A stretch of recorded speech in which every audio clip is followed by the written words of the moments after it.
LG헬로비전 전북방송 등 5개 언론사가 공동으로 주관한 민주당 전북도지사 경선 후보 토론회가 열렸습니다.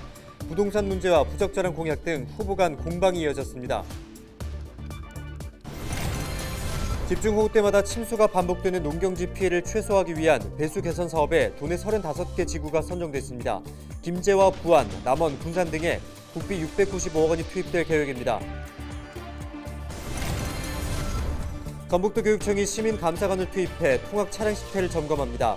시민감사관들은 고교학점제 선도학교 운영 준비와 위기학생 예방 상담 제도 등도 살펴볼 예정입니다. 전북 지역에서 3,900명이 코로나19 확진 판정을 받았습니다. 사망자는 3명 더 늘어 모두 779명으로 집계됐습니다.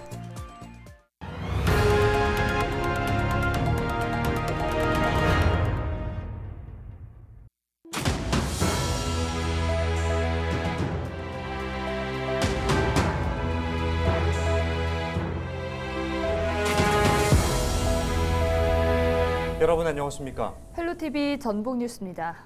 LG헬로비전 전북방송 등 5개 언론사가 공동으로 주관한 더불어민주당 전북도지사 경선 후보 토론회가 열렸습니다. 부동산 문제와 부적절 공약 등 후보들 간 공방이 이어졌습니다. 김남우 기자가 보도합니다. 더불어민주당 전북도지사 경선에서는 김관영, 김윤덕, 안호영 후보 등 3명이 공천권을 두고 경쟁을 벌이고 있습니다. LG헬로비전 전북방송과 SK브로드밴드 전주방송 등 5개 언론사가 공동 주관한 후보 토론회가 지난 20일 진행됐습니다. 이번 토론회에서 김관영 후보의 부동산 문제에 대한 질의가 이어졌습니다. 공직자에게 왜 집 두 채는 무조건 안 되느냐. 서울에서 활동하고 전주에서 활동하면 집 두 채를 가질 수 있는 게 아니냐라고 하는 주장을 하셨어요. 그래서 집 한 채로만 못을 박는 것은 너무 가혹하다라는 차원에서 말씀을 하셨는데 비교해서 우리 김관영 후보님 의견을 듣고 싶습니다. 이에 대해 김관영 후보는 문제가 됐던 두 채의 집은 민주당의 원칙이 나오기 전에 매입한 것이고 군산 집은 매매했다고 해명했습니다. 공직자가 오로지 집 한 채 가져야 된다.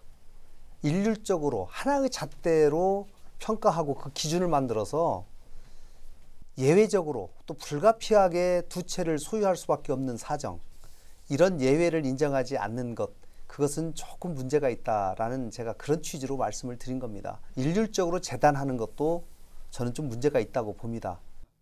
후보들은 또 실현 가능성이 적은 부적절 공약들을 거론하며 설전을 벌였습니다.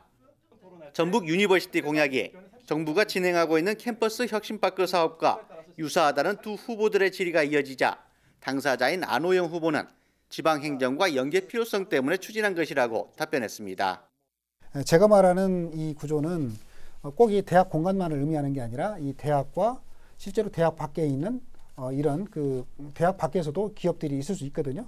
좀 폭넓게 이렇게 보고 있고, 예를 들면 학교 밖이나 이런 곳에다가도 좀 저렴하게 청년주택을 제공해주고 이런 종합적인 그런 방안이죠. 그러니까 네, 꼭 알겠습니다. 대학과 지역사회와 기업이 함께 할 수 있는 그런 방안으로 보시면 될 것 같습니다.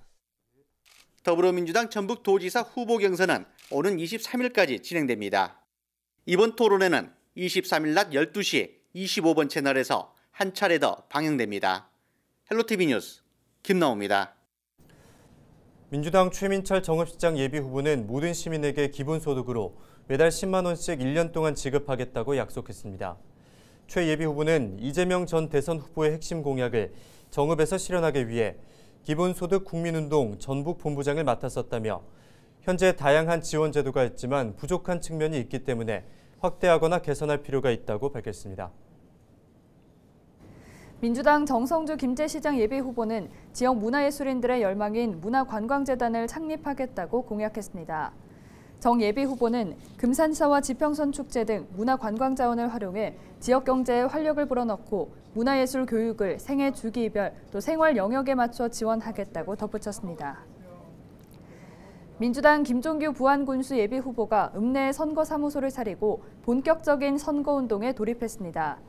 민선 3기 6기 군수를 지낸 김 예비후보는 21일 개소식을 열고 부안을 새롭게 군민을 즐겁게 하겠다며 당내 경선에 임하는 각오를 밝혔습니다.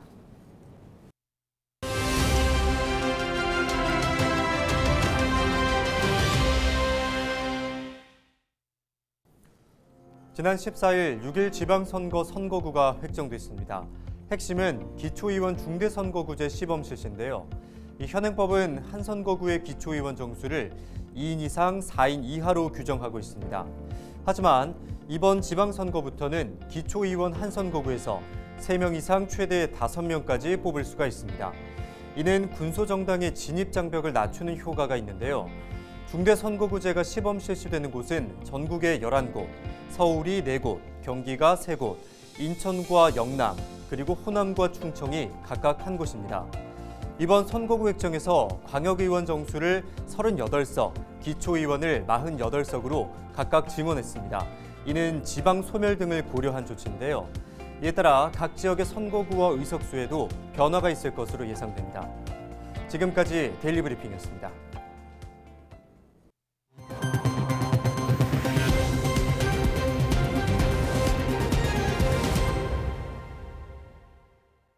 전북 지역에서 지난 20일 3,900명이 코로나19 확진 판정을 받았습니다.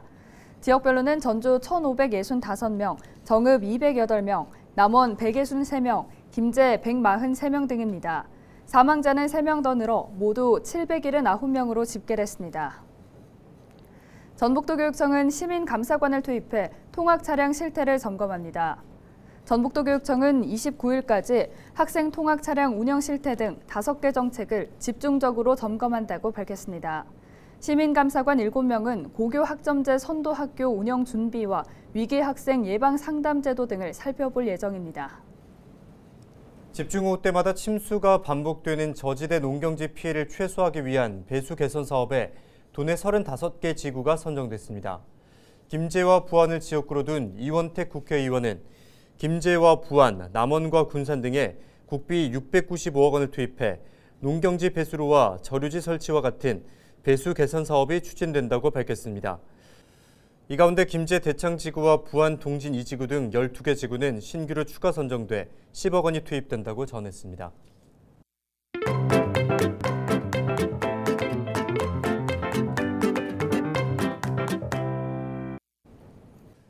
한 해 농사 시작을 앞둔 농촌에서는 벌써부터 일손을 어떻게 확보해야 할지 걱정이 크다고 합니다. 인력이 없다 보니 90이 넘는 어르신이 밭일을 해야 할 정도라고 하는데요. 헬로티비 뉴스가 새롭게 선보이는 코너 기자가 간다에서 농어촌 작업을 직접 체험해봤습니다. 정호석 기자입니다. 선생님 안녕하세요. 네, 안녕하세요. 네, 오늘 작업이 있다고 하는데요. 오늘 작업 어떻게 되는지 말씀해 주시면 좋을 것 같습니다. 네, 오늘 작업은 제초 작업으로서 한 2,000평 정도 작업을 해야 되는데 아주머니들 이거 일량 10분 정도가 오셔야 되는데 지금 한 4분밖에 안 오셨습니다. 지금은 턱없이 부족한 농촌난 때문에 저희도 큰 고민입니다. 네, 그럼 제가 직접 일을 해보면서 상이 얼마나 시작하는지 알아보도록 하겠습니다. 사장님 저 준비됐습니다. 예.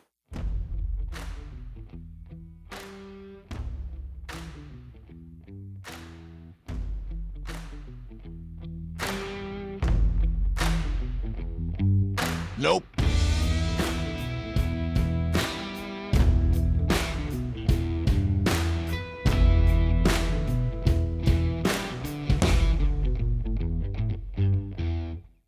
제가 1시간 정도 일을 해봤는데요. 전체 작업량의 1%도 못 채웠다고 합니다. 이렇게 큰 밭을 4명이서 일하기에는 턱없이 부족해 보입니다.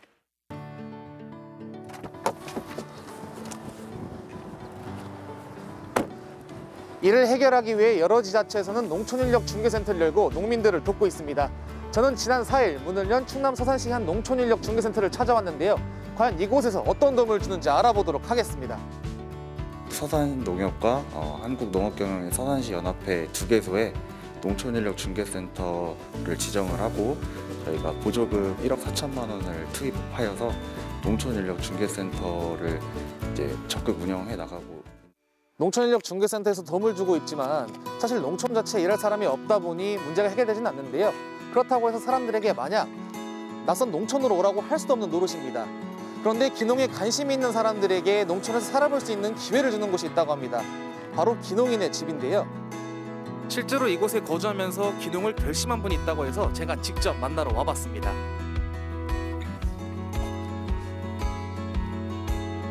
네, 안녕하세요. 혹시 들어가도 괜찮을까요? 아유, 감사합니다. 제가 이야기를 듣기로는요, 이곳에 거주하시면서 귀농을 결심하셨다고 들었거든요. 혹시 이유가 뭘까요? 네, 제가 서울 생활 20년 차 서울 사람인데요. 그다음 서울 생활하면서 답답함을 많이 느꼈거든요. 그리고 나이 들고 해서 시골에서 한번 살아볼 또 그런 마음도 있었고 해가지고 네, 이 귀농의 집 와서 입주하게 됐습니다. 사실 무엇보다 제일 궁금한 건요, 막상 살아보시니까 좀 어땠는지가 제일 궁금하거든요.